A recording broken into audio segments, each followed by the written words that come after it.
ಇವ್ರ ಹೆಸರು ಶಿವಮ್ಮ ಅಂತ. ಇವ್ರಿಗೆ ಏಜ್ 75. ಸೊ ಈ 75ರ ವಯಸ್ಸಲ್ಲೂ ಕೂಡ ಇವರು ಬಿಸ್ನೆಸ್ ಅನ್ನ ಮಾಡ್ತಾ ಇದ್ದಾರೆ. ಯಾವ್ದಕ್ಕೆ ಖರ್ಚು ಮಾಡಬೇಕು ಅದನ್ನ ಫಸ್ಟ್ ನೀವು ಲೆಕ್ಕಾಚಾರ ಮಾಡಿಕೊಂಡು ಇದು ಖರ್ಚು ಮಾಡಿದ್ರೆ ಇದು ಇಷ್ಟೇ ಇರುತ್ತೆ. ಫಸ್ಟ್ ನಿಮ್ಮ ಫ್ಯೂಚರ್ ನೋಡ್ಕೊಳ್ಬೇಕು. ನಿಮ್ಮ ಮಕ್ಕಳಿಗೆ ನಿಮ್ಗಾಗೋದನ್ನ ನಿಮ್ಮ ಫ್ಯೂಚರ್ ನೋಡ್ಕೊಳ್ಬೇಕು. ಯಾರು ಕೊಡಗಲ್ಲ. ಹೌದು. ಇನ್ನೊಬ್ಬರ ಹತ್ರ ಹೋಗಿ ಕೈ ಒಡ್ಡಬಾರ್ದು. ನಾವೇ ಇನ್ನೊಬ್ರು ಕೊಡೋ ಥರ ಇದ್ರೂ ಪರವಾಗಿಲ್ಲ. ಎಷ್ಟು ಬೇಕೋ ಅಷ್ಟೇ ಲಿಮಿಟ್ ಇರಬೇಕು. ಎಷ್ಟು ಬಟ್ಟೆ ತಗೊಳ್ಬೇಕು ಅಷ್ಟೇ ತಗೊಳ್ಬೇಕು. ಎಲ್ಲ ವೆರೈಟೀಸ್ ಬರ್ತಾನೆ ಇದೆ. ಎಲ್ಲ ಕಣ್ಣಿಗೆ ಆಸೆ ಆಗಿ ಹೋಗ್ಬಿಡುತ್ತಲ್ಲಮ್ಮ, ಚೆನ್ನಾಗಿದೆ ತಗೊಂಡ್ಬಿಡೋಣ ಅಂತ. ತಗೊಂಡ್ಬಿಟ್ರೆ ಸಿಕ್ಕಾಕೊಳ್ಳೋ ಕಷ್ಟಕ್ಕೆ ನಾವೇ ಅಲ್ವಾ? ನಾವೇ ತಾನೆ.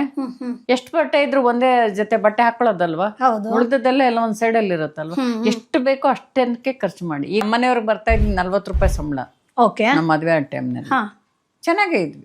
ದಾರಾಪುರ. ಅವಾಗ ಹೆಂಗೆ ಮನೆ ನಿಭಾಯಿಸ್ತಾ ಇದ್ರಿ? ಈಗ ಎಷ್ಟೇ ಇದ್ರು ಮನೆ ನಿಭಾಯಿಸಕ್ ಕಷ್ಟ ಅಲ್ವಾ? ಹೌದು, ಕಷ್ಟ ಇದೆ. ಗಂಡ ಹೆಂಡತಿ ಲಕ್ಷ ಎಲ್ರು ದುಡಿದ್ರು ಸಾಲ್ತಿಲ್ಲ. ಏನು ಹೀಗೆ ಇರ್ಬೇಕು, ಹಾಗೆ ಇರ್ಬೇಕು, ಅಲ್ಲೇ ಹೋಗ್ಬೇಕು, ಇಲ್ಲೇ ಹೋಗ್ಬೇಕು, ಪ್ರತಿ ಬರ್ತಡೆಗೆ ಪಾರ್ಟಿ ಮಾಡ್ಬೇಕು. ಇದರಿಂದಾನೇ ಅರ್ಧ.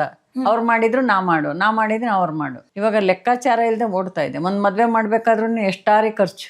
ಹೌದು, ಎಷ್ಟಾರಿ ಊಟ ವೇಸ್ಟ್ ಆಗೋದು ನೋಡಿ. ಒಟ್ಟು ಬೇರೆಯವ್ರ ಮುಂದೆ ಆಡಂಬರವಾಗಿ ನಾವು ಮದುವೆ ಆಗ್ಬೇಕು ಅನ್ನೋದಿರುತ್ತೆ. ಬೇಡ, ಇನ್ನೊಬ್ಬರಿಂದ ಹೊಗಳಿಸ್ಕೊಳ್ಳೋದು ಬೇಡ. ನಮ್ಮ ಮನ್ಸಿಗೆ ನಮ್ಮ ಹೊಗಳಿಕೆ ಇದ್ರು ಸಾಕು. Boss Vala, B the boss.